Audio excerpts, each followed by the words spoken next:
एनबीयू की पीएचडी छात्रा बबीता दत्त मामले में गिरफ्तारी की मांग को लेकर एबीवीपी ने किया विरोध प्रदर्शन। उत्तर बंग विश्वविद्यालय की पीएचडी की छात्रा बबीता दत्त का झूला हुआ 16 तारीख को बरामद किया गया था। इस मामले में आरोपियों को गिरफ्तारी की मांग को लेकर अब एबीवीपी ने आज उत्तर बंगाल विश्वविद्यालय में जमकर प्रदर्शन किया। एबीवीपी के सदस्यों का आरोप है कि बबीता की हत्या की गई है। हत्या करने के बाद उसके शव को फंदे से लटका दिया गया था। एबीवीपी सदस्यों को कहना है कि इस हत्या में रूरल डेवलपमेंट डिपार्टमेंट के प्रमुख सिद्धार्थ शंकर लाहा का हाथ है। एबीवीपी सदस्यों का यह भी आरोप है कि वो बबीता का शारीरिक शोषण करते थे और शादी का प्रलोभन दिया था, लेकिन बाद में वो शादी से इनकार कर दिया। इसके कारण बबीता ने मीडिया में आकर पूरी जानकारी देने की बात की थी, जिसके बाद सिद्धार्थ शंकर लोहा ने उनकी हत्या कर दी। इसके लिए एक सीसीटीवी फुटेज पे प्रमाण के तौर पर उन्होंने बताया है। उनका कहना है कि सिद्धार्थ शंकर लाहा एक बड़ी तृणमूल नेता है, इसीलिए उनको गिरफ्तार नहीं किया जा रहा है। अगर जल्द गिरफ्तार नहीं किया गया तो हम लोग बहुत बड़ा आंदोलन करने पर बाध्य हो जाएंगे।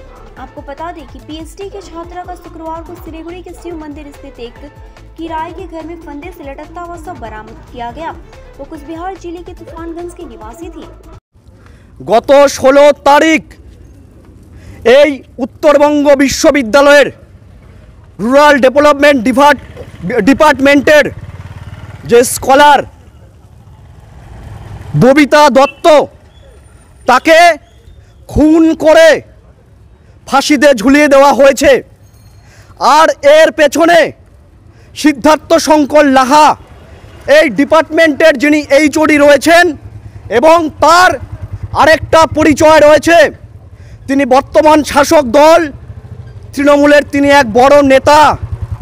তিনি এই যে ববিতা দত্ত রয়েছেন তার সঙ্গে তাকে লাগাতার তাকে হুমকি দিয়ে তাকে ব্ল্যাকমেল করে তার সঙ্গে শারীরিক সম্পর্ক করেছেন এবং তাকে বিয়ে করার প্রতিশ্রুতি দিয়েছেন এবং সর্বশেষে তিনি যখন অস্বীকার করেছেন যে বিয়ে করবেন না, আর ববিতা দত্ত তিনি যখন এই সমস্ত ঘটনা মিডিয়ার সামনে এবং প্রকাশ্যে আনবার হুমকি দেয়, প্রকাশ্যে আনবার কথা বলে, তখন তাকে খুন করে ফাঁসিতে ঝুলিয়ে দেওয়া হয় এবং শুধু খুন করে নয়, তাকে লাগাতার দিনের পর দিন ধর্ষণ করা হয়েছে।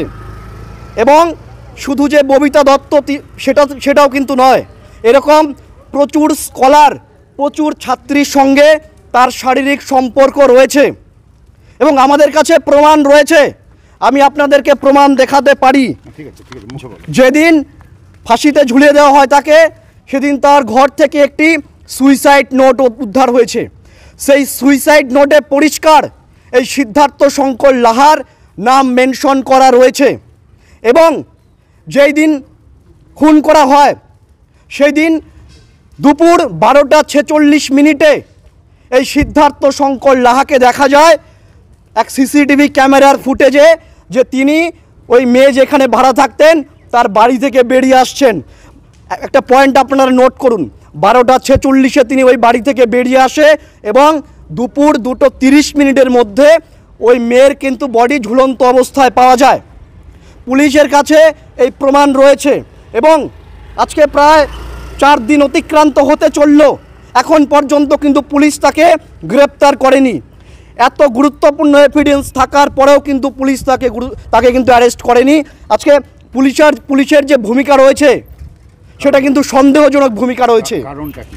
তার কারণ আমি এটাই বলছি, তার কারণ এটাই যে এই যে সিদ্ধার্থ শঙ্কর লাহা তিনি শাসক দলের এক বড় মাপের নেতা, তিনি তৃণমূলের বড় বড় নেতার সঙ্গে তার ওঠা বসা রয়েছে এবং আমাদের কাছে এটাও খবর রয়েছে আজকে রাজ্য স্তরের নেতা আজকে এই শিলিগুড়ির এইখানকার আইসিএসপি ডিএসপি যারা রয়েছেন তাদের সঙ্গে লাগাতার।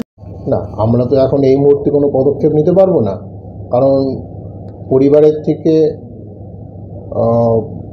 মেয়েটির পরিবারের তরফ থেকে মেয়েটির যে ভাই সে মাটিগাড়া থানায় এফআইআর লজ করেছে সিদ্ধার্থ শঙ্কর লাহার এগেনস্টে, যে নাকি ওর পিএইচডি গাইড ছিল, রিসার্চ গাইড ছিল।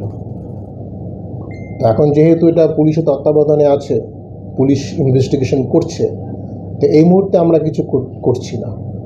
তবে ওনাকে আমরা বলেছি, যেহেতু একটা অভিযোগপত্র জমা পড়েছে এবং মাটিগাড়া থানার থেকেও আমাদেরকে লিখিতভাবে জানিয়েছে যেরকম মেয়েটির ভাই একটা এফআইআর লজ করেছে, তা আমরা ওনাকে প্রাথমিকভাবে বলেছি যে ডিপার্টমেন্টের যে হেডশিপ এবং উনি আরেকটা দায়িত্বে আছেন, সেটা হচ্ছে রামকৃষ্ণ হল অফ রেসিডেন্স, সেখানকার উনি সুপারিনটেন্ডেন্ট, এই দুটো পোস্টের থেকে আমি ওনাকে বলেছি ব্যক্তিগতভাবে এবং অফিসিয়ালিও বলেছি আর কি, যে আপনি এই দুটো পোস্টের থেকে অব্যাহতি চাইছে, আপনি একটা আমাদেরকে চিঠি করবেন।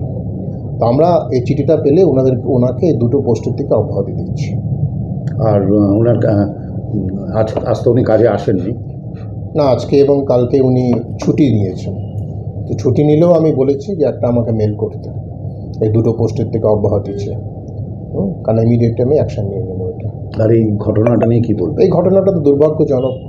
ববিতা দত্ত অত্যন্ত একজন গুণী মেয়ে ছিল, ব্রিলিয়ান্ট একটা মেয়ে ছিল এবং ভালো এখানে একজন গবেষক ছিলেন। শুধু তাই না, ওর অন্যান্য গুণও ছিল। ও এখানে ক্যারাটে, খুব ভালো ক্যারাটে জানতেন উনি। শুধু তাই না, উনি যে সমস্ত মানে মেডিটেশনও করতেন, উনি ভালো ক্যারাটে করতেন এবং খুব ভালো মেয়ে ছিল। আমার সঙ্গে ওর ব্যক্তিগত পরিচয়ও ছিল। এবং এই ভালো মেয়ে এরকমভাবে চলে যাওয়াটা, এটা সত্যি দুর্ভাগ্যজনক। এটা আমাদের, এটা বিশ্ববিদ্যালয়ের ক্ষতি। একটা ভালো একজন গবেষক, শুধু তাই নয়, ও খুব কষ্ট করে এখানে পিজি কমপ্লিট করেছে এবং আমি পরবর্তী ক্ষেত্রে ওর পরিবারের যে ব্যাকগ্রাউন্ড সেটা আমি জেনেছি এবং ও আমার সঙ্গে একদিন দেখাও করেছিল। ওকে আমি বলেছিলাম, ও চাকরি নিয়ে একটু বলছিল, আমার সাথে কথা বলছিল। আমি বলেছিলাম যে তুমি নিশ্চয়ই পাবে, ভালো মেয়ে, তুমি কেন পাবে না। সেট কমপ্লিট করেছিল, সেটে তো আর নামও এসেছিল, সেটে কমপ্লিট করেছিল, নামও এসেছিল। আগামী দিনে ও একটা ভালো শিক্ষক হতে পারতো। তা আমরা একটা ভালো শিক্ষককে হারালাম, এটুকু আমি বলতে পারি। এটা শুধু আমাদের বিশ্ববিদ্যালয়ের ক্ষতি না, এটা আমাদের সমাজেরও ক্ষতি, এরকম ভালো মেয়ে চলে যাওয়াটা। শিক্ষক ছাত্রী সম্পর্ক যেটা, সেই সম্পর্কে কোথাও যেন চিড় ধরছে মনে হচ্ছে। কি এর আগেও এই ধরনের ঘটনা উত্তরবঙ্গ বিশ্ববিদ্যালয়ে ঘটেছে? শুধু উত্তরবঙ্গ বিশ্ববিদ্যালয়ে না, এটা সর্বত্র ঘটছে। তবে এই ঘটনাটা যাতে না ঘটে আর কি, এটার জন্য কি বলবো, আমাদের যারা আছি আর কি, আমরা শিক্ষিত সমাজ, তাদেরকেই